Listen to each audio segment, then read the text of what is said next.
அந்த 1000 ஜனங்களுக்கு நடுவில் நடந்து வருவாங்க. சிலுத்துறோம் உடம்பு. ஏழத்தனங்களுக்கு பங்காளியா வராரு, வாரி கொடுப்பதிலே வரலாற வராரு.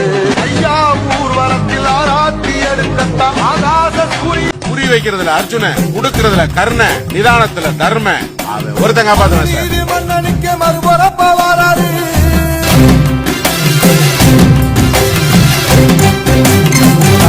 கொடுத்தது என்ன, சீரக்காரி இறந்தது என்ன, ஐயா உசுறு வர அள்ளி அள்ளி தருவாரு. சாதி சாதிக்கு ஒரு சங்கம் வச்ச நாட்டுக்குள்ள எல்லா சாதிக்கு ஒரு கோயில் போல வராது. சொன்னா சொன்ன சொல்லில் சத்தியம் அணிப்பாரு, நிச்சயமா ஜெயிப்பாரு. நன்றியோடு வணங்கும் எனது அம்பை தொகுதி மக்களுக்கு நன்றி கலந்த வணக்கத்தை அன்புடன் தெரிவித்துக் கொண்டு செயல்படுவீர், வாக்களிப்பீர் இரட்டை இலை சின்னத்திற்கே.